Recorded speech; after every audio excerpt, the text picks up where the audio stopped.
Welcome back. Here we are. Grip it and rip it.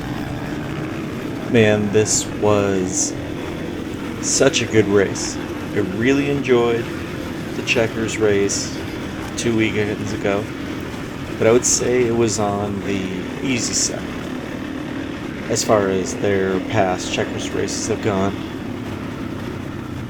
But I did enjoy it because I was able to finish it, not feel like completely dead. However, there were plenty of good little challenges, but compared to how it had been and what my expectations were, it definitely seemed easier. However, this time around, Desert MC did not disappoint. My bomb run sucked, got stuck in a lot of dust. There was definitely a lot of dust this race. Checkers, we were blessed with lots of rain, so there was zero dust. And compared to their single bomb run start the previous year, 2 weekends ago was a nice, refreshing change of pace as far as just getting slaughtered with dust and not seeing where to go for 8 miles.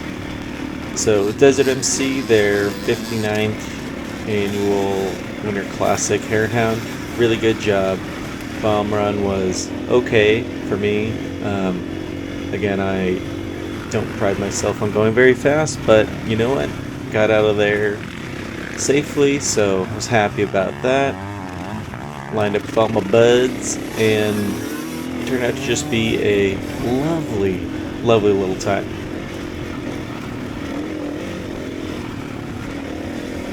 Desert MC for lap 1 did a super good job of putting in some slowdown obstacles. Really enjoy when they do that on lap 1 and instead of it just being straight 100% open desert whoops and ravines. Stuff like this is fun, but again, when it gets a little dusty for me, I'm just my temperament or my my interest in going really fast when my visibility is low lowers substantially. And there were definitely a lot of moments here where I just had to temper myself as far as how fast I was trying to go when visibility was down. My buddy George, last Checkers race, fell in low visibility and just completely messed himself up and missed King of the Hammers.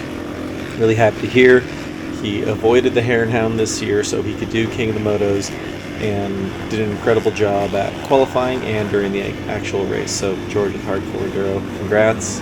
Can't wait for the video. Anyway, here we are. Visibility is low again. There's definitely segments where I come down to 5 miles an hour because I can't see anything, and there's definitely also a section where I completely eat shit because my visibility went to like -10. Like I couldn't even see my handlebars. I don't think you can see it very well in the video, but there's definitely a moment when I went around the outside of everybody, came back in front, and then came behind someone, and my visibility was just gone. The dust wasn't dissipating, couldn't see anything, and just saw this big giant mound of dirt come up for me out of nowhere, and boom, I just kind of went off over my right shoulder and tuck and rolled. Everything was fine. I was actually more concerned that somebody was going to hit me because I felt like I was previously just going really fast, even though I ended up slowing down into the dust.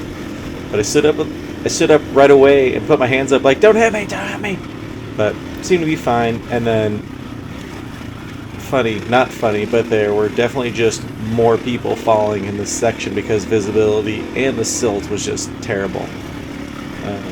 It's not that I didn't like it, it's just, it'd be nice to see where you're going. I don't mind riding through silt, but not seeing kind of sucks. And even through stuff like this it's tough on camera because I think the camera in some instances can actually see better than how we can see, and when there's a bunch of little tombstone rocks and shale and whoops and road crossings and stuff that you can't see, it makes it a little tricky, especially if you're trying to keep your pace up.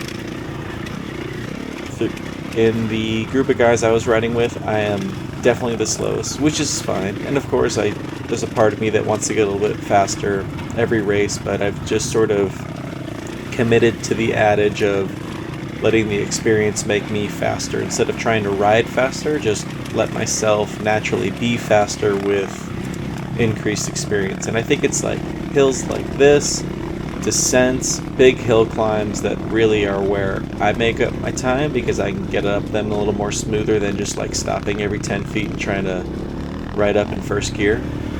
So I think that is helping me a lot. And I keep telling myself, stick to your pace.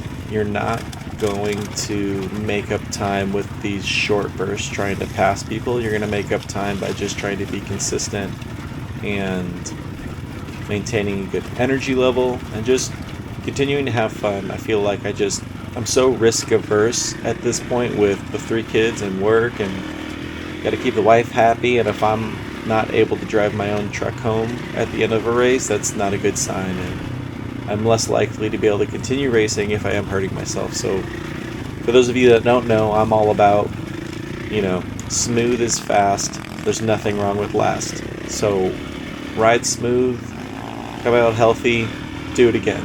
Get faster by continuing to do it. I did this race in 5 hours and 22 minutes. My watch said 4 seconds less than 5 hours, but that's because I paused it in the pits.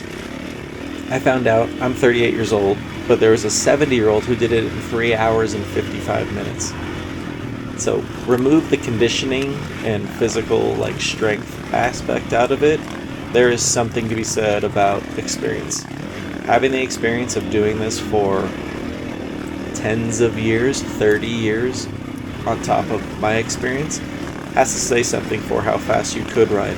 Obviously, you have to retain and maintain a level of endurance and physical conditioning, but to me it just speaks worlds for the experience really contributing to a faster race time, which is what I'm all about. I'll just get faster over time. Totally fine. I'm not getting paid. It's good. Back to the race.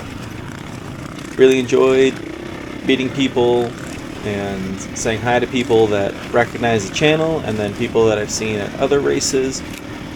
I felt like I raced a little bit faster through lap 1 this time, even though lap 2 took me way longer. It's the first time in a while that I've actually been around people lap 1 and lap 2. Typically, even on lap 1, I end up just getting passed by people the whole time. Lap 2, I don't even see anybody. I might see one person on a hill climb, but generally I don't see anyone because I'm way at the back of the pack.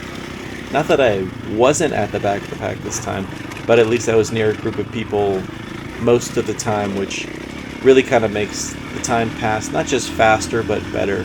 I'm not just enduring 80 miles by myself. Really enjoyed that I was always behind a pack of people like this, which is helpful. It also helps because it lets you kind of see how other people are doing it. If people are failing, it kind of gives you a little heads up as far as what's coming up. And I really like that desert MC through obstacles or even little hills like this in the lap 1 instead of it just being straight open desert. That was really good. I only had 2 offs. Obviously, I dropped the bike a couple of times, but I only actually fell 2 times, so I was very happy about that. Sup photos. Stoked that it was through the dust into some kind of soft sand, even though I tuck and rolled, everything was fine. I could definitely see how if I was going 20 miles an hour faster, I 100% could have broken a collarbone, and my wife would be like, "You're done." Lap 2, we were coming down some waterfall, ravine, creek, dealy bobs that were just very steep, and when you're taxed and tired, sometimes you're going slower than you should be going, and it actually makes it more difficult. That's exactly what I did, and my bike I could feel it starting to want to completely flip forward, so I just tried to jump and step off to the side, which turned into some version of a roll, and then my bike just ending upside down. And me just watching all the fuel get out of the gas tank, which is frustrating because you kind of want to pity yourself for a moment and just be tired on the ground. But if you're losing fuel and you still have 30 miles to go, you need to very quickly get up and turn your bike around. Otherwise, you're going to be one of those guys that runs out of gas, which is... I have weird nightmares about running out of fuel on the road, let alone out in the middle of the desert, so I'd rather that not be the case. Again, love these hills. I feel like when I look back at some of my older races, even that hill right now that we're doing would have taken me longer, just out of the complete lack of experience. So I feel like I've definitely progressed as far as the very technical obstacles I had to get over. There were some hill climbs I had to stop and start again, but I still felt like I did them just fine. I didn't have to push my bike up anything. I think there was like one little hilly rock section where I like really got off my bike and kind of walked it up 5 or 6 steps, but it didn't feel like a lack of experience for me to be able to do it. It was just like a judgment call, like I'll just push it for 5 steps really quick and we'll be done and keep going. So it felt more strategy oriented. And then I walked it down one hill, I think probably one of the bigger hills on lap 2, but I was just so tired, and the size of the rocks and the shale and the steepness of it was like, you know what, you already flipped over once, don't break your collarbone, you have both of them right now, just walk it. No one cares, no one's paying you, just walk it. So I did it, walked it down the whole hill, felt fine, got back on the bike, kept going, finished the race. Couldn't be happier. Obviously riding down it would be great. I know when George, Hardcore Enduro, is watching this, every time I slow down, he's going to be like, come on, Dan, go! Get on your bike, ride it. So I definitely have a couple of different people in my head when I'm riding, as far as like always standing and trying to really work my way through the obstacles. But I feel like this being the 3rd year of me doing Hare and Hounds, man, I've progressed so much, and I always tell everyone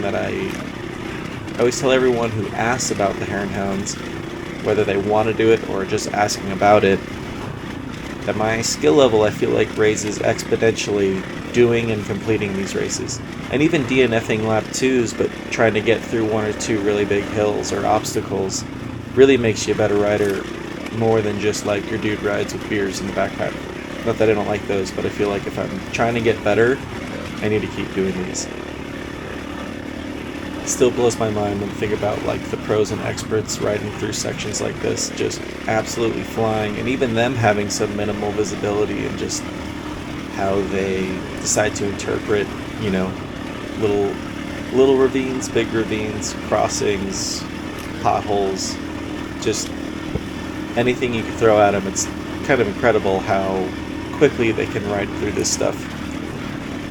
Now, speaking of not just conditioning, but sort of fundamentals of riding, I'm really trying to stand as much as I possibly can. Definitely requires additional conditioning, and then obviously experience, because the more you're riding, the more you're doing it, you simply get better at it, right? You swim in the open ocean long enough, you just build up a rhythm and a routine for doing it. And I feel like kind of the same thing happens with these like really long open desert stints. Yes, you can sit down, but the really fast guys stand, because it is faster that way. It takes less of a toll on your back, more of a toll on your legs, but it also just, you're way less prone to accidents standing, just absorbing all of these big unexpected bumps. So that's something I was really trying to work on here. And I think actually where it pays off even more is on lap 2, when you're just super gassed and you're riding through mediocrely technical, slow, single track, where you could just be kind of like flumping along, sitting down on your bike. But if you stand and pick up that 3 or 5 extra miles per hour, that is where your pace changes. So I've just been really trying to be conscious of standing more, and not just doing it because I'm supposed to do it, but trying to have awareness of like how and why it's benefiting me. This is kind of a portion of where things were starting to get dusty, and making that decision of, do I pass somebody with low visibility, or do I just wait until I have some more visibility and ride slower, or do I go completely offline just to break my way out of the dust? You can definitely see people doing that, and it is definitely a version of strategy, but you also got to watch out for these, what they call tombstones, which are just like giant rocks or giant hidden little mounds inside of these bushes that will eat you up. They ate George up. So really gotta be mindful of them. Felt like course markings this time around pretty good. Definitely a couple moments on lap 2 where I was seeing a lot of people get lost, but generally pretty good.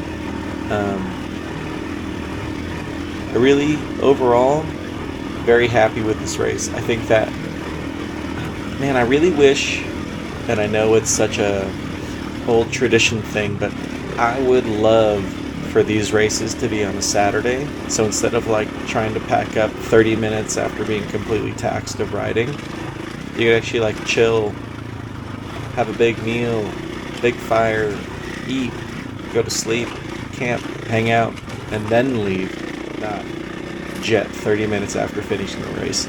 I would love for these races to be on a Saturday.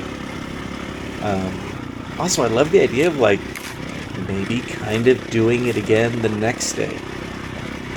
Like the idea of doing it on a Saturday, doing your whole Saturday night camp thing, then Sunday, if the course is still marked, kind of getting back out there and doing some of lap 2 with, let's say, like some friends that didn't participate in the race. That would be awesome. I would really like that. Secondly, and I know that there's always going to be a bad seed in the apple pie, or whatever phrase you want to use. There are some people that abuse things and some people that can be respectful. But I would really like for there to be given GPS points or drop pins for either checkpoints or big fun hill climbs or descents or obstacles, so the people that are coming and not racing could actually go somewhere and like watch some of the race. So we brought a friend out to the race and he saw the bomb start and the finish and the pits, and that's it. And he's such a gearhead, he was like, alright, let's go watch him race. And my other friend's like, so we can't, we're just gonna wait here for like 4 or 5 hours. I think it'd be awesome if there were a couple of those pins dropped. Sure, that might give an advantage to some people or let them see where they might be able to pre-run the course, but I feel like elevating the experience for everyone who isn't racing would be really wonderful, and allowing people to find some other spots to either go out in their trucks or even cars or side-by-sides to watch a portion of the race, I think would be a really fun way to elevate these races. And then if we want to take it a step further, I think the Desert MC race should be in conjunction with King of the Hammers, King of the Motos on this race weekend, where you set up some additional cameras in Starlink and have live feed broadcast of like the bomb run, big hill climbs, maybe even some ultra slow technical section, so that people at the pits can like watch what's going on. I feel like it's one thing to talk about how great these races are. It's another thing for the people that are at the races to actually be able to like hang out and experience it longer than just the beginning, the pits, and the end. And again, the end is like everyone's trying to leave inside of 40 minutes, which I feel like kind of dulls the experience. Unless you're a pro who gets to get off the line first and you're done in 2.5 hours, it's not even lunchtime yet. Yes, you get to relax and do your interviews and stuff, but it would be nice for the pre and post experience of the race to be just a little more extended and fun. That's my thought. And I'm sure it will never change because it's all about racing on any given Sunday. But it'd be great if any given Sunday was an additional day prior to going back to work. That's my thought. Back to racing. Loved this race. Loved lap 1. Super awesome time. Had a really great little section with Kyler, who met me through the channel, and we go through this little wash ravine. I think that's him up ahead in the yellow pants. Just him and I were back and forth for the majority of the race, and I think I just barely beat him by like a minute and a half coming through lap 2. I opted to do a short pit stop this time around instead of hanging out in the pits and having a couple beers and a sandwich and jerky and a banana. Slammed a banana, slammed some water, got on my bike, and went. I felt like that actually benefited me because I would have just taken even longer and been around fewer people. These little sections were fun. I think they were more fun because I wasn't tired yet. If we went through this stuff on lap 2, I'd be more like, ugh, what are we doing? I just want to be done. Super fun though. Very happy with the route that Desert MC put up. Very happy with all people, racers. Everything was just a super fun. Weather was great. Be nice if there's less dust, but what can you do? I'm going to drop in and narrate a little more throughout the race, but I'm going to pick it up at some of the chapters that I highlight. Thanks for tuning in. Make sure to subscribe. I'm getting some stickers printed out, see how those look, and if I like them, I'll get more printed out, and then I'll hand them out at the races. It's been really awesome waving at people and meeting people at the races who recognize the channel, recognize the Hawaiian jersey, so thanks. You guys really make the experience of these races more fun, and I love watching everyone else's videos. It's super cool, and I just can't get enough of it. So thanks, like and subscribe, and keep watching. This video is very long. It comes in at over 5 hours, and for some crazy reason, some people like watching the whole thing, and for some reason I am one of those people as well. So thanks again. Sup it up.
And we're back. This is what I like, called Let Barb Eat. Love my KTM 500. Her name's Barb. Those hills, she likes. Hills like that. Back on my XR 400. Rhonda, love her. My little experience back then, I would have taken 3 attempts to get up that. Obviously, experience makes you better, and you can say something about power, tires, mooses. There's a lot of different variables. I really feel like my experience has made me so much better at those, not just the straight hill climb, but it's hill climb with obstacles, with people, with poorly placed big rocks that are just in your line, and you trying to navigate around all of these different variables going up these hills. I feel like I've gotten so much better at it. I'm able to stay calm. Obviously adrenaline and forearm pump, all that stuff like happens, but I feel like I've gotten a lot better at navigating up those kinds of hills in those situations. There's another one on lap 2 that I do stop, but I do get around and I actually go where I wanted to go, which I was very happy with, even though it took me a couple of restarts on the hill, but I never had to redo the hill. Back in the day, I would turn my bike around and redo it again, but I feel like I've gotten a lot better at these like 0 mile per hour starts mid-hill, and instead of just like digging a giant hole, actually being able to get the traction and go up without a problem. Stay tuned for more.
Okay, let's talk about silt.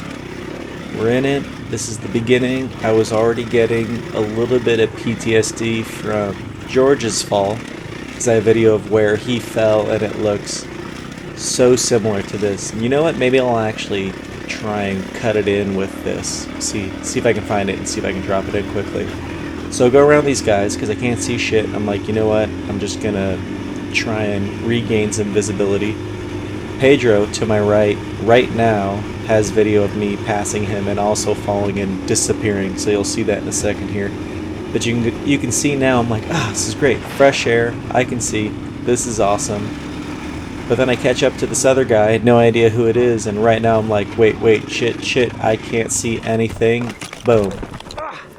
I think my level of visibility is better seen on this next video. This is closer to what you can actually see. You can see me on the left there, past Pedro, and then I am completely gone in the dirt just in a second here. I can't see anything, still can't see anything, and where am I? Can't even see me. That's how thick it is. It was terrible. I was more concerned about getting hit, so I quickly was raising my hands. Yeah, I was fine. Appreciate people slowing down. I was like, oh, my hand guard, great. Nothing else is broken, awesome. But not being able to see sucks. Hey, I found it. Checkers race last year. There's George. Look at this very familiar territory. He got thrown like 30 feet off his bike. Not doing really well. Check out this. Looks the exact same. This is where you definitely find those so-called tombstones. Like, you can't see anything in front of you, so you're either going to hit some giant mound of dirt or a big rock. Something really tough. And this is where I'm like, really almost want to sit down with some pros and sort of ask them if there is in fact any kind of strategy to this, or if it's just, nope, screw it, I'm riding 10-10s, 100%, not letting off, and I know I can handle whatever comes in front of me, and you just kind of are willing to take the risk. Or, I don't know, you pre-run or you can't pre-run. Like he fell. No one can see anything. This is totally where you can get really hurt. I think what helps is that the dirt is softer when you fall, but if you don't fall right, it really doesn't matter. George really hurt himself and it knocked him out for like 6 months, and it was a little road to recovery, but I don't know, I'm really curious how you get faster through not just this kind of terrain, but this kind of terrain when you can't pre-run it. So it's scenarios like that where I imagine if you were dropping pins for people to come spectate and watch sections like this, pros, experts, whoever may very well come out here and try and pre-run what's going on, because clearly there's some version of spectacle to it. I get that, but I feel like it would be really awesome to be able to see people run through here. Anyway, that's what I have to say about that.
downhill. Sup, Kyler's in front of me.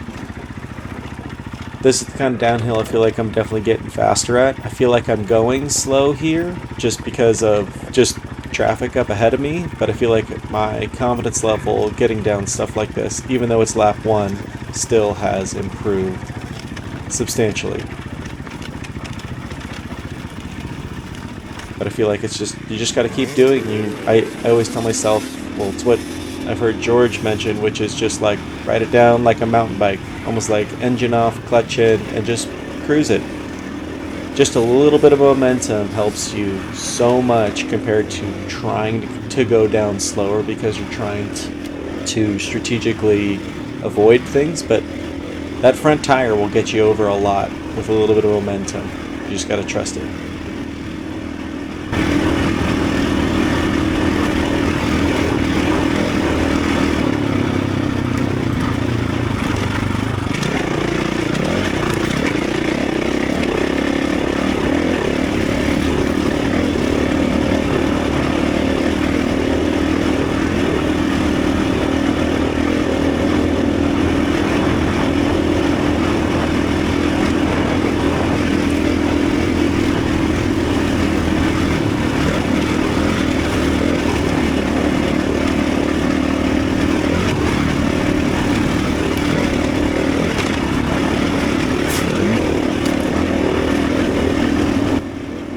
This section's fun. Learned a little bit from that silt section, but I knew that in order for me to either pass people but also ride safely, I needed to get around people. Felt pretty good to move around and pass people here. I actually caught back up to Pedro, and so I have some more footage of me racing, which is cool. I never get to see myself actually ride, just to watch my slow POV. This is also a time when I saw the one guy on an 890. Bless his soul. He's coming up here. So here's me passing on the left. See? Hey, look at me. I'm riding. I'm standing. I'm not being lazy and sitting down. I'm not saying it's lazy, but there's the guy in the 890 right up ahead in the white jersey and red pants. Man, I would really like to see a pro like Trevor Hunter do dirt bike reviews on bigger bikes on Hare and Hounds. Like a BMW GS, big 890, big Harley. Even though you will not be a podium finisher, I would love to see some skilled riders take big ass bikes on these races just to show how they do, because who knows how they do. And I think it would be awesome. I would watch it. I'm sure other people would. That's all I have to say about that. So we got some fun cross-cutting footage. Pedro following me, and then he eats it randomly on this little hill. Who knows if some rock got under his rear tire, but really weird little things can throw you off your bike on races like this. You just got to be a tiny bit prepared.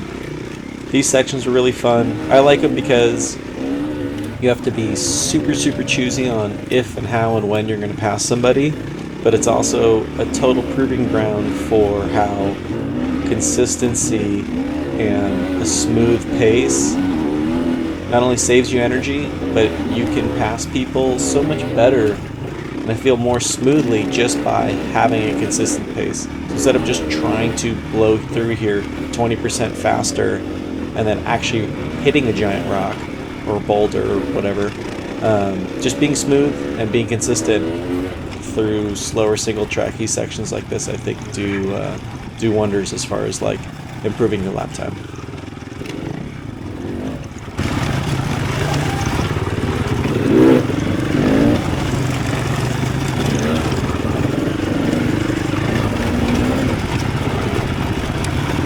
Thank you.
go get him.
Super fun section here. I actually think this is my favorite part of the whole race. There's Kyler again.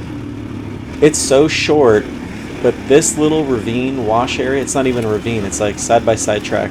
There's no rocks, no weirdness, and I felt like him and I had a really fun pace, kind of zigzagging our way through here. It's not that long, but I remember riding through here like, man, I'm having fun. This is a good time. And we were just, I felt like we were out for a ride instead of like a race. And it was just, I really enjoyed these little sections like this, or this only section like this. And that's it. But for whatever reason, that was a ton of fun. Kind of reminded me of when you're commuting on the freeway on a motorcycle and somebody puts their hand out, then you kind of have a mini caravan. But this whole section was great. It just wasn't like super ultra whoopy. It was kind of flowy, and I felt like we were jogging through here pretty good. It's a good time.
is another one of those sections. But it is so much more fun doing these races when you're with a group of people, and I feel like you are with a group of people less when it's way more open. When I was hunting for the footage of George having fallen, I realized that on the checkers race last year, there were way more slow sections on lap 1. So I was around people all the time, and I feel like when it's super open, you just don't really end up near the people, and it's less fun. It's way more fun being with other people while you're riding, and I don't know, these kind of sections are really fantastic because it slows you down. It's just technical enough that you got to keep your eye on the ball, but not so technical that you're getting off your bike and taking turns and bottlenecking. But I do like it, and I did think that last year Checkers did a really good job at creating these funnels right before a checkpoint.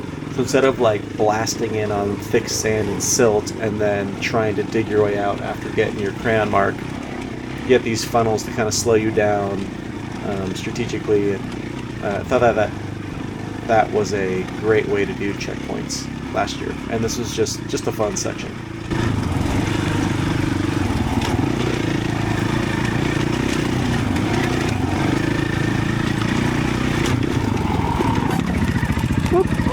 You're good. You're good.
Poor guy. We've been kind of going back and forth on the green Kawasaki. We both got off track, and we both look left here, see the pink ribbon, and he totally goes where he looked, and he's down. You okay?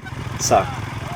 He's okay. Took him a second to get up, but we were both total victims of being off track and the bike immediately going where you look. And we both looked left and saw we were off, saw the pink ribbon, and then boom, fell.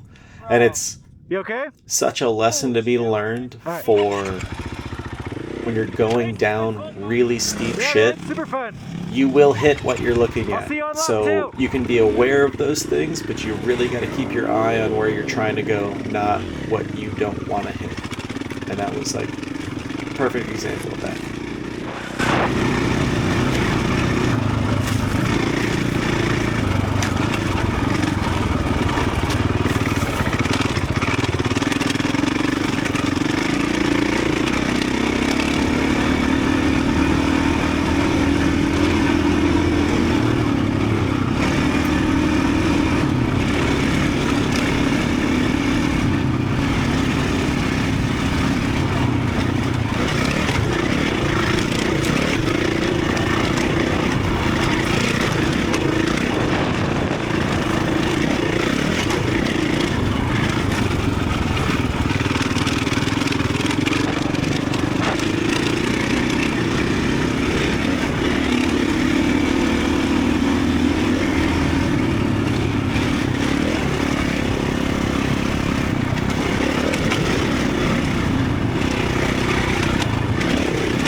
quick note on the pits. So nice to come in, have a banana, have some water, maybe a little Celsius, and get going. But for me, because I'm so slow, I really try and minimize my time in the pit so that people aren't waiting 7 hours for me. Also, all of my buddies finished like 20 minutes before me, so I figured I might as well get out now before they leave so I can at least see them for 8 whole seconds on the track. Take it.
Chase passes me. Sup Chase, sup.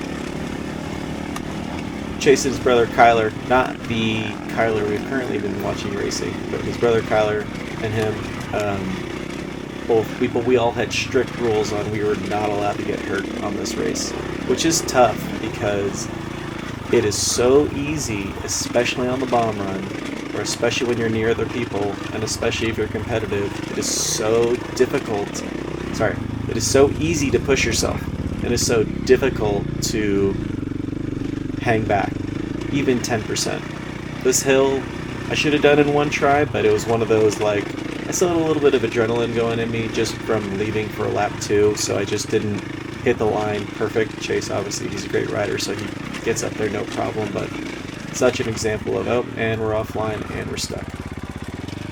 2 years ago, I'd be off my bike trying to push my way up, ending up with blisters on the back of my heels, but I was like, nope, just sit back on the bike, save your energy, take your time, and, like, you'll get up it. And that's what I do. But you just, I think one of the things I'm not just getting used to, but learning is just how to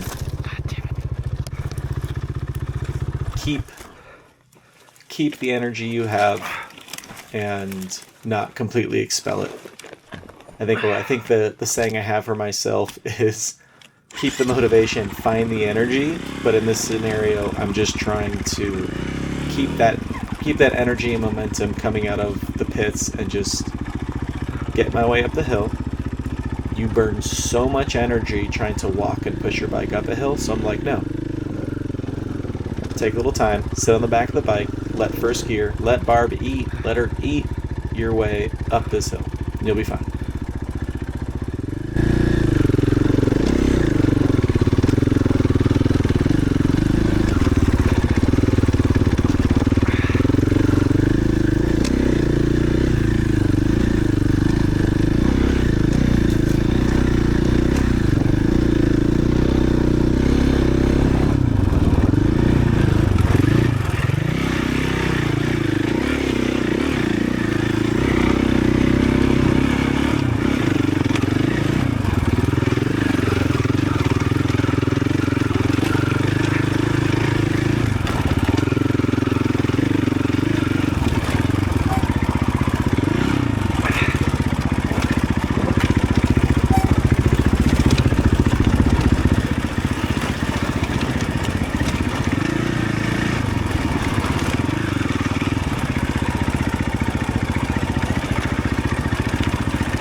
Another great hill, letting Barb eat. I really like this type of dirt because you can't really dig yourself into a hole, but you got just enough traction and you let second gear kind of go, and I really like those kinds of hills. Obviously, sometimes when they're longer, they're even more fun, but there were a lot of really good, like, what I would call, like, medium hill climbs on lap 2. Stuff that I would have failed at 2 years ago. And even downhills like this, I was so slow on. I used to just crawl down these things, but I've just learned that whole mountain bike is what I tell myself. Just let the bike roll over. It's going to be just fine. A lot of these little peaks of these hills turned out to be lovely, lovely views.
And we got Joe coming up on my left. Sup, Joe. Dude's so fast. Also, strict rules of not getting hurt. He fell the weekend prior on a family ride, so he was taking her easy. But, you know, he doesn't have any kids, so I don't know what that means. He's riding fast. And not too long after this, Mark's going to pass me another buddy we were riding with. And again, it used to take a lot for me to not try and just immediately keep up with them, but I've told myself to just do my own thing, ride my own ride. There goes Mark, sup. Just let them go. They are just faster than I am, so it's fine for me to just take my sweet, sweet time.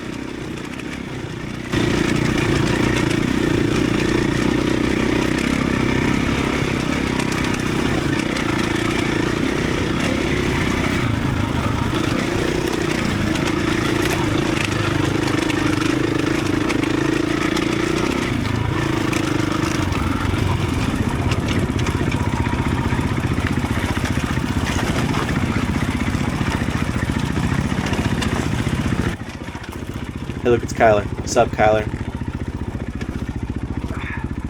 Now, he can answer this more for me. I'm sure he'll text me through the Instagram why he's kicking his bike instead of electric starting it. But, man, when I see him kicking his bike, it reminds me of Rhonda, except the kickstart on my XR400 was like kicking from 12 o'clock all the way down to 7 o'clock, not a little 12 to 3. So I envy his ability to kick it so easily, but man, it gives me flashbacks to not a great time mid-hill, lap 2, trying to kickstart my Honda XR.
second hill of me needing a couple of restarts, but also kind of the epitome of really trying to look at where you're going. I see this kid, I'm like, oh shit, I'm gonna run into you because I'm looking at you. But man, you really, really need momentum. No, you didn't. 2 years ago, I would have ridden the bike back down and then had another go at it, but I was like, no, we can do this. Take our time, get up the hill. It's a good one. And I felt like we had a lot of these moments where, again, you always have to compare yourself to, or I always end up comparing myself to how I was doing previously, and I would have completely gassed myself just trying to get up this hill, which for some people they get up in one shot, great. For me, I get to kind of see and gauge where I am compared to where I was, and I feel like hills like this, and especially recoveries from hills like this, have gotten a lot better. And I'm able to finish this race instead of DNFing halfway through because I'm not totally taxed on energy.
First big downhill, I think for once it actually looks steep on camera.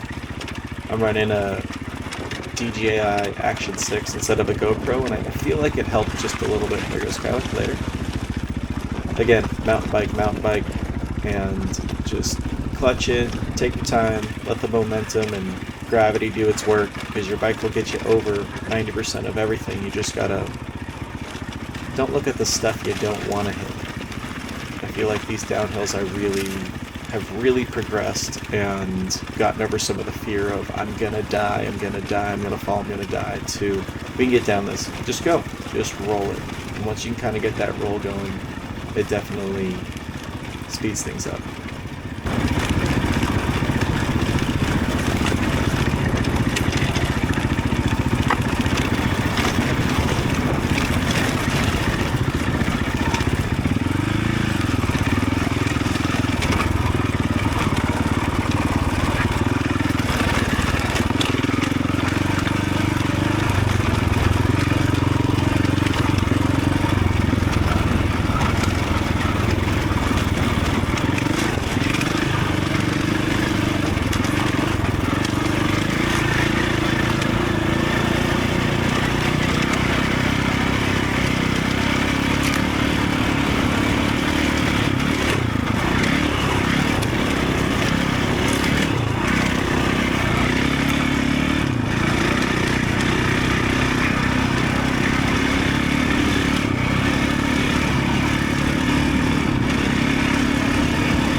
right, we got a good long hill here. It's, I would say, medium steep, but it's long, and it's one of those where, man, it really kills you sometimes because you are perceiving it as being steep, but then you're not sure because you don't see anybody else stuck on it.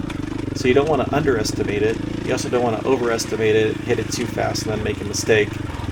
So this is very much like a second gear hill for me, and then I think eventually kick it down in first. But these hills are fun, and I think that this is definitely the kind of hill where you can test yourself without hurting yourself, meaning like you can restart in first gear without digging too deep of a hole. I'm certain that if I was less tired, doing it one shot without stopping would be a non-issue. I think I could say that with confidence.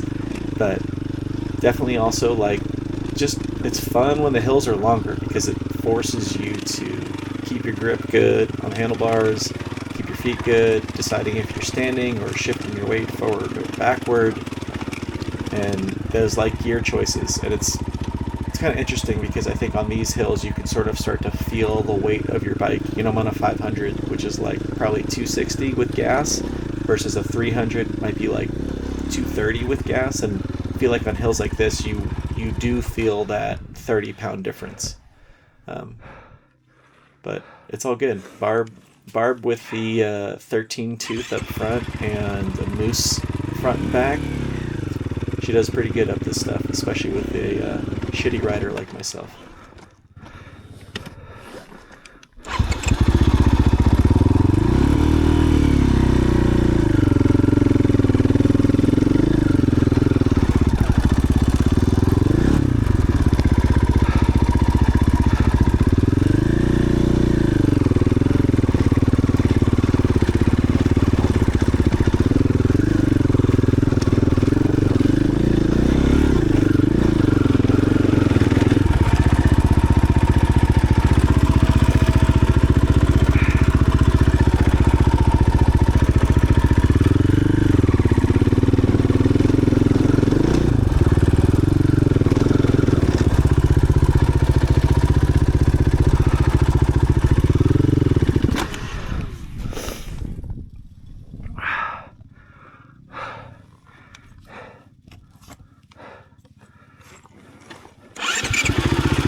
God damn it.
You alright? Oh, what's your number? Kenny. Kenny, and what's your number? 329. 329, okay.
Okay.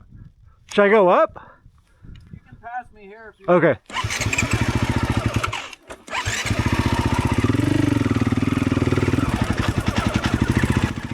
Alright, we got the infamous and long section of not even creek bed, it's like waterfall bed. And I feel like, you know, it would never be a Hare and Hound if there wasn't a stinking creek or waterfall section that you had to go through, an extensive one. And I like to imagine that at the closed door meeting with all of the loop tube captains from every motorcycle club, when they design these loops, they're like, and I just want to make sure we have a lot of waterfalls, and also want to make sure we have waterfalls and big rock ledges, because if we don't have any, then it doesn't count. I also really want to know the adage of no, on lap 2, no intermediate should get off their bike. I would really like to see somebody ride through this section without taking their foot off the foot peg. I'm sure people are doing it, but I want to see it.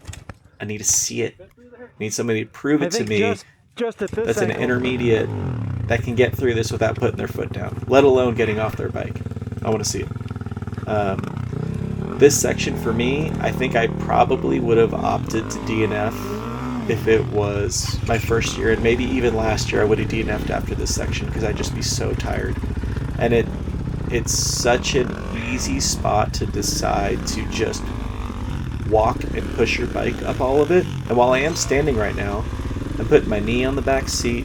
I'm really trying to use my weight and apply it to the rear tire, and I'm trying to get the bike to power itself over this, not just push it. Because I used to do that, and that is definitely how you just grind the shit out of your heels, blister your hands, and you're just completely smoked. just after something like this. But I felt actually really good coming through this section.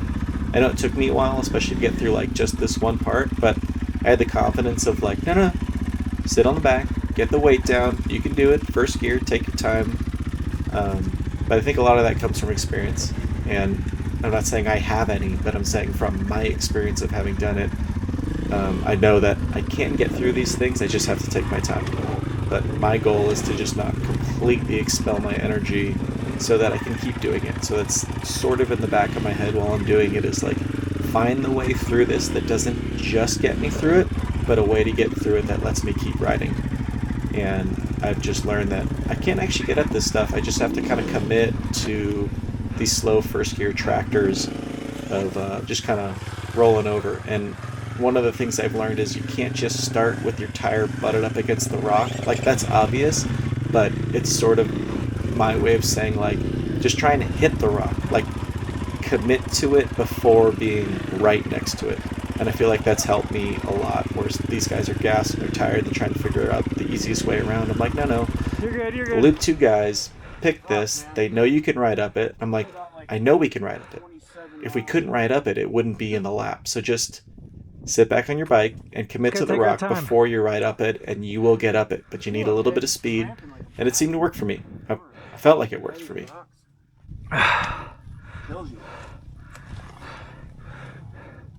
Let me see if I can get up here where that plant looks slightly less fucked. I would say that's probably the line. Yeah. Because it's just more of these fucking shelves.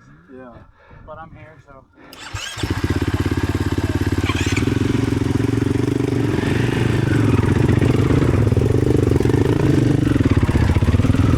I'm gonna go for it. You're good. I think I got it. Thank you.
No forearms left. They're cramping up so bad I can barely move my wrist. That's the only thing that's stopping me. Holy shit. What's your name? Mike. Dan. Dan, nice to meet you. What's up, dude? Woo!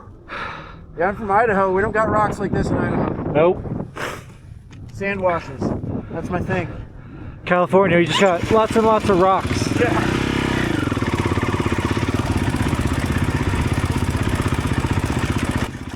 So overall, through that section, it took me a minute. Thank you for bearing through it. But like little parts like this, I felt like I've been doing them a lot better. Getting through them without pushing my bike and just going, no, I know the rear tire's slipping. Just get up and just go. Go.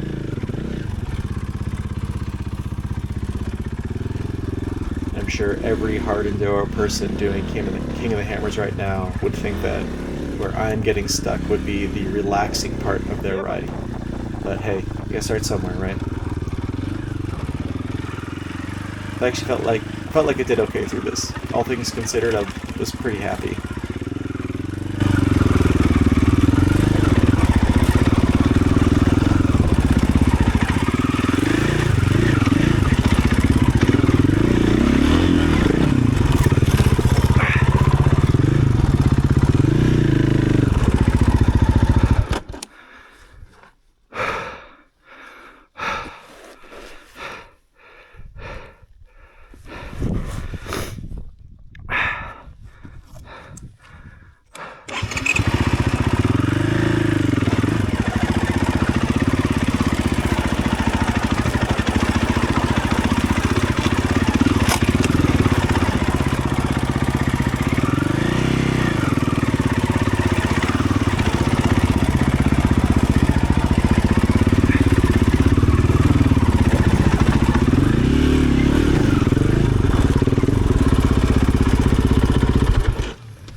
Oh, good. Thank you.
one of those hills that just starts immediately on some super low speed off camber left turn. Years ago, I'd be walking myself up this, not wanting to kickstart my bike, but I felt like I've been able to climb up these things okay. And granted, this part wasn't the most dry bit of dirt, so I felt like that helped.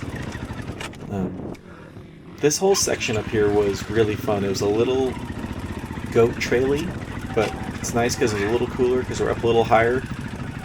Plenty of traction, nice views. It felt like a lovely little Sunday, if you ask me.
We got our exhausted butt up here. I'm getting exhausted because I'm dropping my bike while not moving.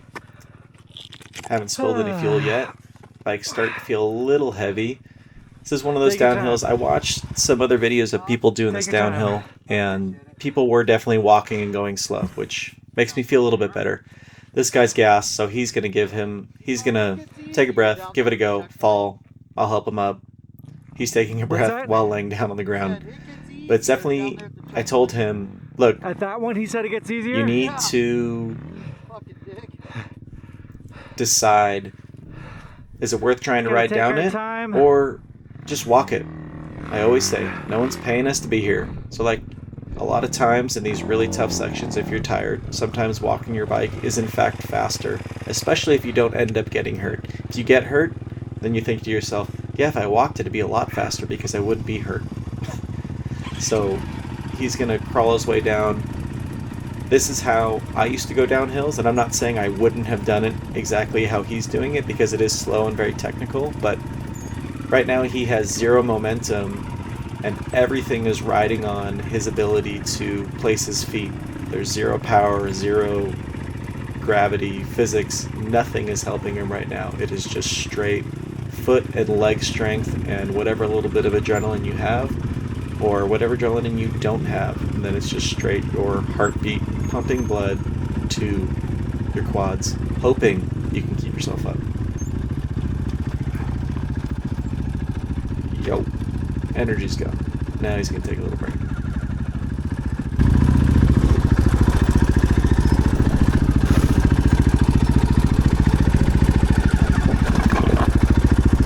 You okay? Yeah. Just taking a breath? Yeah.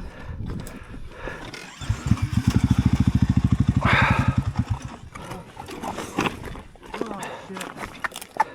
Gnarly. Shortcut problem. Yep. Sometimes I'm like, you know what? I'm not going to be that much slower or faster walking, so fuck it. Let me pull this down, I'll help you up. Holy shit, man. I don't get why they put shit like this. This is kill us.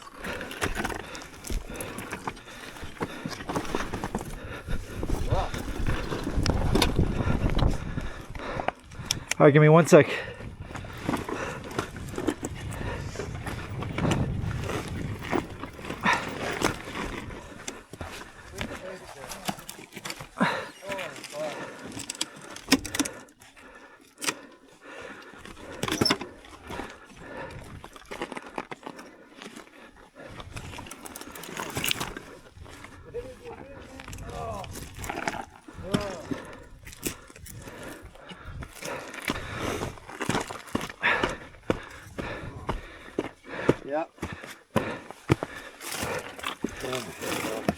You got it, dude. Ain't no thing. So, are we in gear still? Yeah. We should be in. Okay, I got the front brake. Okay. Oh, shit. I'm falling now. Okay. You want to get your hand on the clutch and I'll work this brake? Yep. Okay. Clutch is in.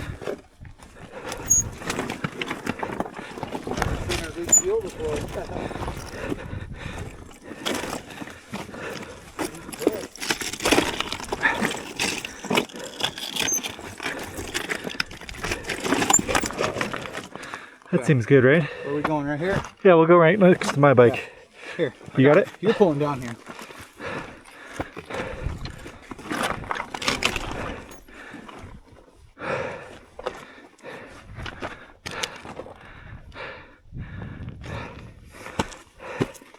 Look, I think we're only like, thank you. Let me help you up. Oh, Let's get you down here off the trail at least. yeah.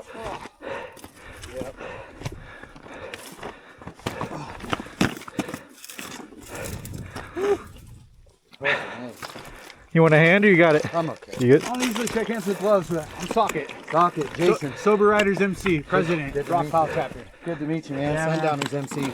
Where are you out of? Stony. We're out of San Fernando Valley in Lake Hughes. Yeah. Oh. We're in it together. Yeah. Fucking A. Yeah, we are. This shit is gnarly. Alright. It's like, fuck. I found there's a healthy balance of like, some stuff you are faster if you just coast down it. Some stuff is like, just walk it. Fuck it. Just walk it. It's fine. Yeah, probably a good idea. No one's paying us to be here. That's a gnarly little section right there. Dude, the first one through that canyon. That canyon was fucked up. Oh my gosh. I've made it through there and it just burnt me out now. I'm I like, was like, oh, cool, little break. So we're gonna appear my college motherfuckers. yeah, the guy at the checkpoint said, oh, it's easier. I'm like, thanks, guy. Yeah. Appreciate it. Yeah. All right. Yeah, buddy, you too. Nice meeting you.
fun hill, letting Barb eat. Let's go. Bounce, bitch. Chugga, chugga, chugga, chugga.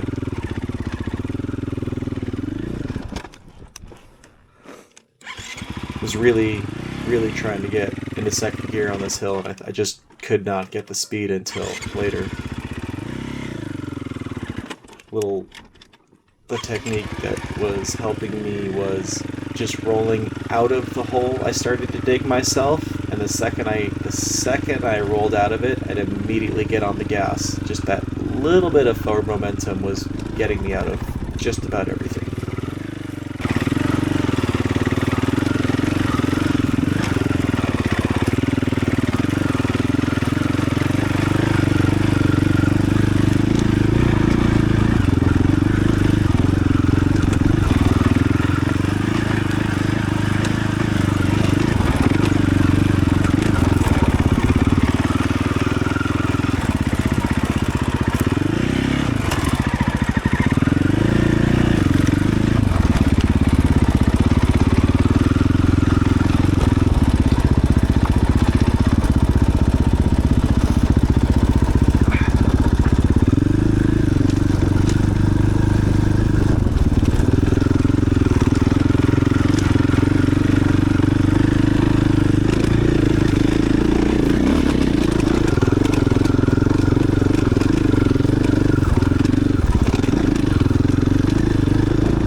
We got another proper downhill here. It doesn't look that steep. It is very steep. It's nice that there weren't too many rocks, but it's definitely these little sections that would be so taxing a couple years ago. But just mountain bike, roll down and mountain bike.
I forgot to report it earlier, but at like mile 49, right before the 50, there's a guy 329 on a Honda who lost his chain. Yeah, they know about it already. Okay, cool. Yeah.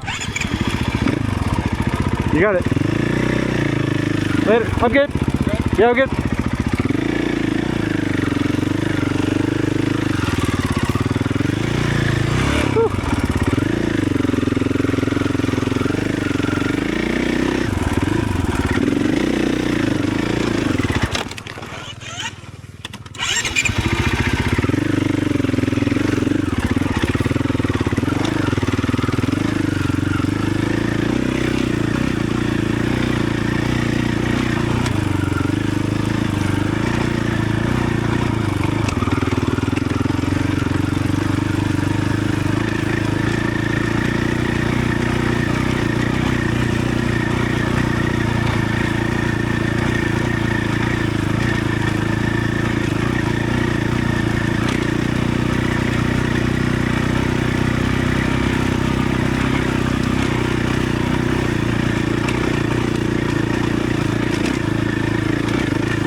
I've learned now that when you see a sign for the motorcycle club or a sponsor, that means what's coming up is going to be real good. I was pretty happy. I think I was able to ride down this whole bit. I think I put my feet down a couple times, and I probably even dropped my bike. But again, I hate to always compare to how I used to be, but for me it's a big deal, and I feel like these are the areas that I've really, really improved on. Even if I do tip my bike and drop it, I'm not falling. Granted, I do fall later down a waterfall, but I feel a lot more confident coming down this stuff. And that's part of like just learning what your limitations are, and when you decide to take a little more risk and try and hump your way over some stuff. But I love these kind of hills. I'm liking them more, and I'm less frustrated when I fall like that. Obviously it sucks because it takes energy to pick your bike back up, but I'm still way more satisfied with my effort, and not just my effort, but my just ability to get through it. But the rest of this section turns into the waterfall area, and it really was just like the Checkers race 2 weekends ago had these long downhills. Like, it felt like 4 times as long as this, not as slow, but just really long, so your arms are just pumped. And I felt like this feels like the equivalent, but at half the speed. So half the speed, half the distance, but equally as tiring, and they're just super different. And you're definitely at this point so tired that you're trying to decide, like, do I want to put gas over this? Sorry, do I like want to use throttle and get over this, or am I trying to use my downhill speed and momentum? And I think that was it kind of becomes mentally draining, always having these conversations with yourself on how you're going to get over this stuff. And hindsight, you watch it. I'm watching this now, and I'm like, I should be getting over this so much faster. But you kind of forget how tired, in fact, you really, really were trying to get over this stuff. And definitely through this section, I was talking to myself like, you're going to watch this video, and you're going to be like, Dan, why are you riding so slow? Just go. And then it's like, oh wait, it's because my heart rate was at like 175 for 2 hours, and I am spent. But I get over it. Instead of walking, I'm at least riding or coasting, and I make my way through it. You just gotta take your time. And I just have to keep reminding myself it is easier to get over these things with momentum. It is so much harder when you go 0 miles an hour.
Ah, fuck.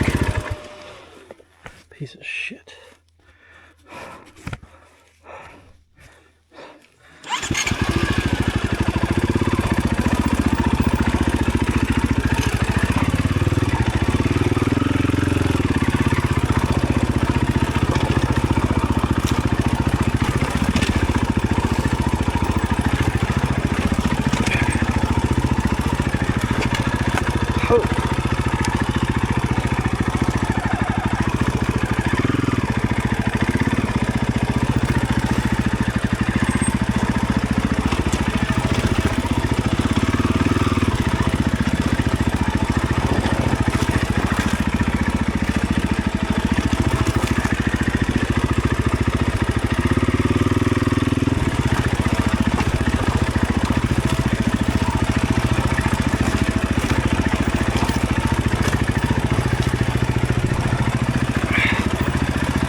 Alright, now, coming up here we have that inevitable, my bike flips over and lands upside down like I used to work on your bicycles as a kid. Definitely hate that feeling of the rear end coming up and flipping over, and I was able to get out of the way soon enough, and I didn't go over the handlebars, I just went off to the side, but it was definitely like, whoa! And then I just see my bike dumping fuel, so instead of being able to rest for a second, I'm like, God damn it, I gotta quickly flip my bike over. I see the value in those quick fill tanks that would not be leaking any fuel. So you could, in theory, wait like 10 more seconds before needing to flip your bike back over. And I'm like, cool, that was great. I'm glad I didn't break my collarbone and my wife won't kill me. I just need to continue riding since we're not even halfway through the second lap and make it through this. Now I'm praying and hoping and wondering how much harder lap 2 will be. You kind of think to yourself, well, that was pretty hard. How much? They can't have that much more of it. And then you're like, yeah, but some of these clubs are sick in the head and they want you to think it's over, but it isn't.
Could I ride down that?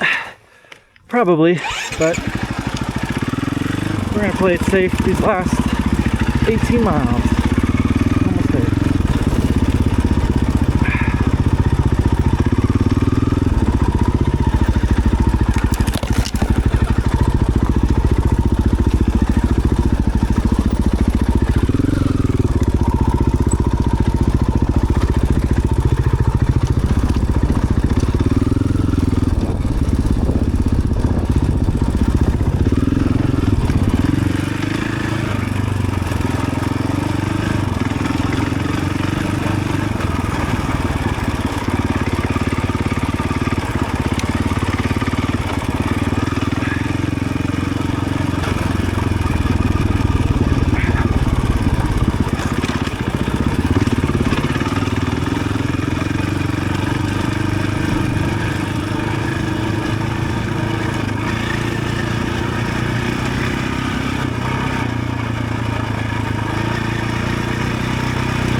You okay?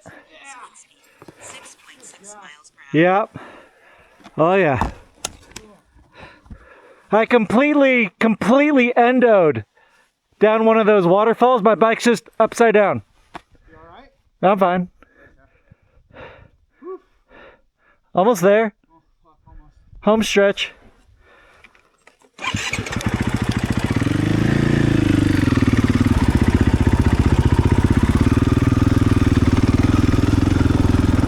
Everyone's getting tired, you know, unless you're a pro or an expert or an intermediate or past novice or just not me.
shit.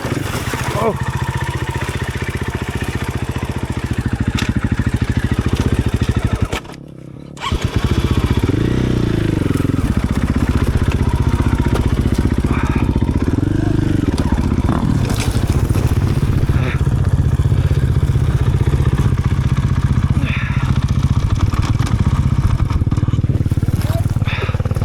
Tired.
Aloha.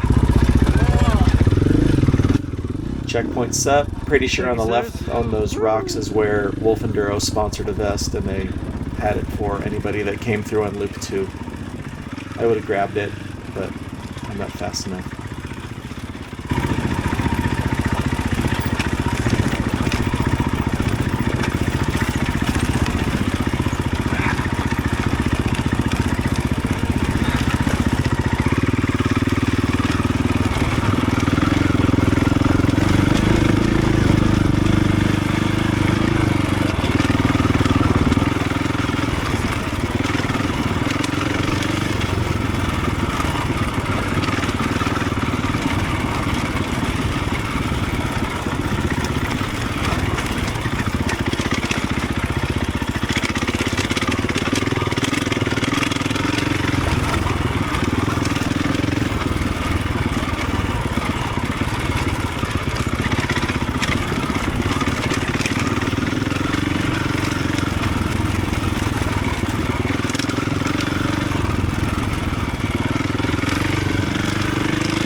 Alright, alright, alright.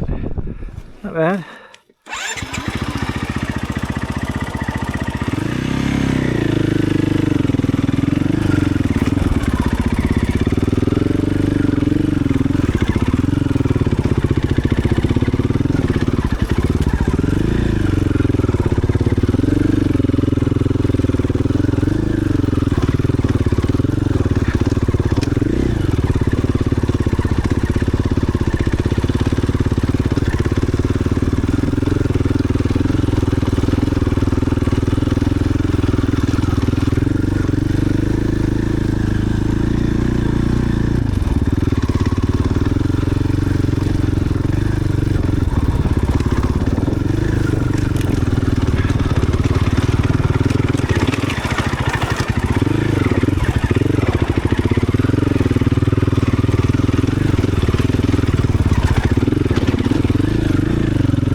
Come on, dude.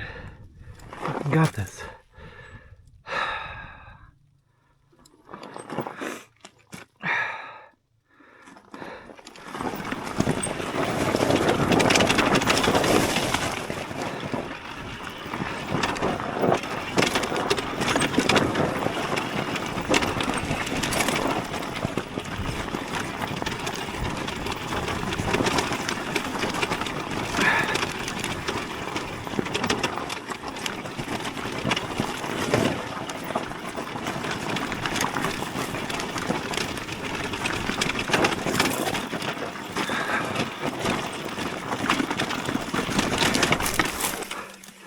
Good.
Come on.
Okay, this section is awesome, and it sucked. The views, sick. This is definitely like a place I would love to have revisited if we raced on Saturday and came back on Sunday with either the guys you raced with or some of the people who didn't, just to show them how awesome this hill was. I love this kind of terrain because it's a little dirty or like rocky. But you got plenty of traction. It's not thick, but it's like this great fun, low speed. It's not even technical. It's just sort of like goatee trail, and I really like this stuff. It was super fun. I just was kind of pissed that I was so tired that I couldn't just fully enjoy it. Definitely a place I would want to come back to and like do whatever this trail is. Now, back a while when I saw the mile 66 marker, I thought by the time I see the mile marker coming up, it would have been like mile 75 or something like that, because I was like, man, I have been riding since mile 66 forever, and seeing it only say 70 was so depressing. And I'm definitely at the end of like, oh, my knees are hurting, my elbows are hurting, I have a Mobius brace on my left and my right wrist now, which are helping dramatically. But seeing that mile 70 marker was like, ah, shit, we have so much longer to go. And this is the hill when I tell myself, you know what, just walk it. It's just steep enough and the rocks are just big enough, and I don't have the energy or the experience at this point in the day to try and hit it. I think if this hill was at the beginning of lap 2, I think I would have done it and maybe put my foot down a couple times or even just straddled my way down. But at this point, I was like, nope, I'm done. 8 more miles.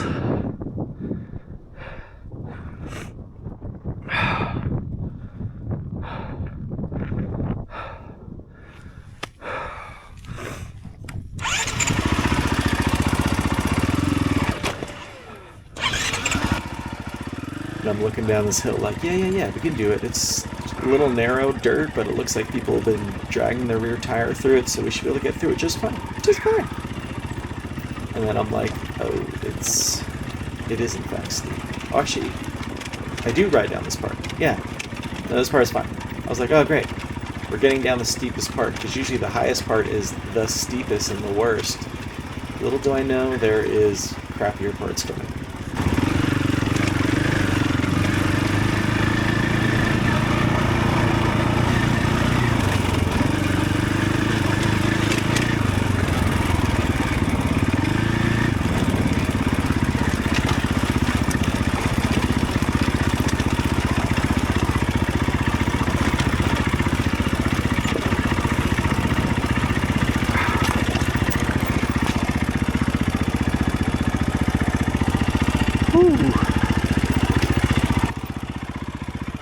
And this is the section where it's hard to see on the camera, but you just can't see over the tip of the little trail I'm on. And so I'm rolling down it. I'm like, okay, we could roll our way through this. And now I'm like, you know what?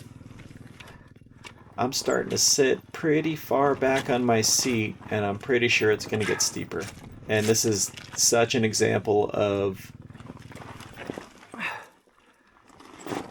my energy is just running out. And I could see how I could make a huge mistake here trying to ride it. And I'm like, you know what? Just walk it. Fuck it. Just do it. You'll thank yourself when you don't end up with a broken collarbone. And I say that because while the middle looks fine, look at all the shit to the side of this little trail. And you really can't appreciate how steep it is here. It is so steep. And you see these sections where all these rocks piled up. That's from people like dragging their rear tire. And if you come in just a little too hot, or you build up a little too much momentum and then you slam on your brakes or you try and slow down, that is how you dump your shoulder into the ground, straight into one of those rocks. Your pads don't do shit, and you break a collarbone. So I was just like, you know what? Just, it's fine. Definitely one of those moments. Get out of your head, walk it, it's all good. Trying to make it smart. And this was the Safe last decision. kind of like, all right, just muscle our way through it, and we're almost there. Mile 70 means we've only got 5, 6, 7 miles to go. No need. And how much worse could it possibly get than what I'm walking down right now?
So for me,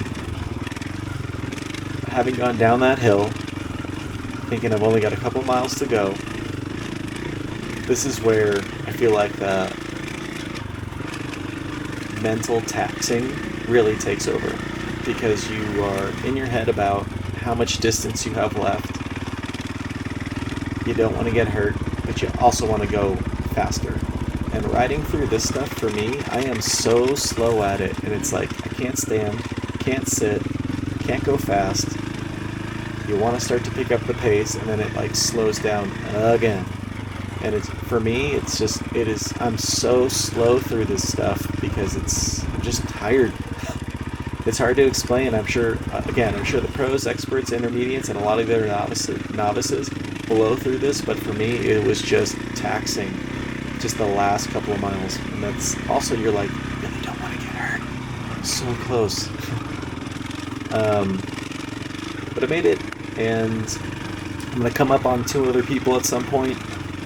I don't know where they've been this whole race, but it seemed like one of them fell and they were waiting for the other person just because I hadn't seen them for all of lap 2. But one of the people starts to slow down way too much, and I was like, I'm just going to pass them 1 inch before the finish line, and I do. Did it affect anything? I don't know, but I'm going to take it as a win.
Stretch, baby.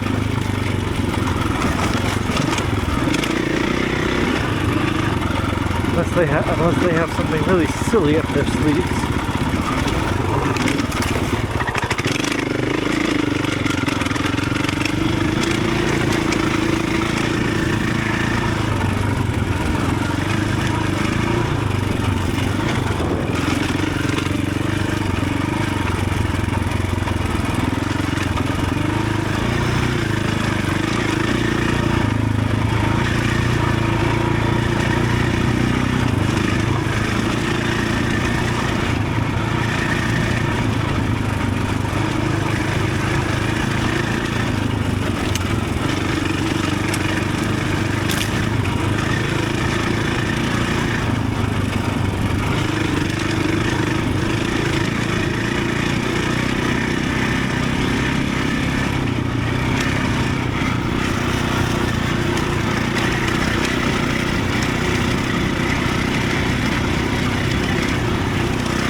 on, Barb.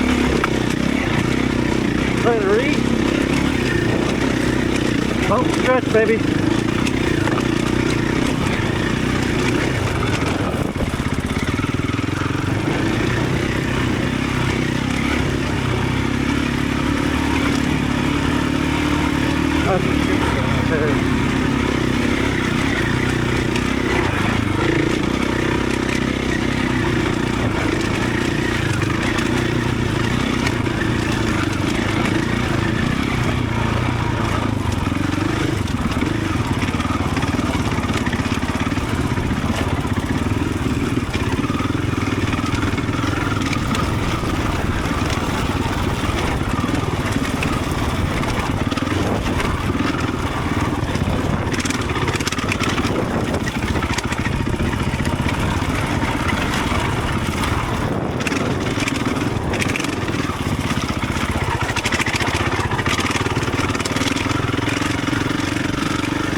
coming into the end. Thank you guys for tuning in. For whatever reason, it felt like a bigger win to pass this guy 1 foot before the finish line. I think he must have just not known that I was right behind him, but I really enjoyed internally that I was able to slip by him and pick up a pace. Instead of being 184th, I was 183rd or whatever it was, this guy. Yeah, nah. Solid race, super happy, super fun, so dead. Got my pin. I'll do it again. I'm not sure if I'll make another one this year. I'm hoping I can make the SoCal race, but I can't. Gotta manage my expectations and hopes. Good ride, dude. Thank you guys for tuning in. Hit me up. Hopefully I have some stickers at the next one. So if you guys see me, wave me down, and hopefully I got a bunch of stickers that I can hand out. I'll put it in here. Later. Thanks so much. Looks like Oh. it went through hell. About to hit 5. What's up? Well done. Nice. Good job, brother. Good job. Whew. 4 seconds short. What's up? There you go. Nice. Oh, just 2,800 calories. There you go. You No go have a big bag of chips, put it all back. Woo!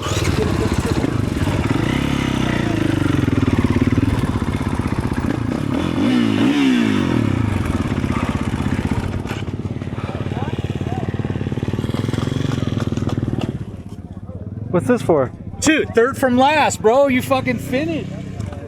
I don't know. I just stole a trophy, dude. It's for you, though.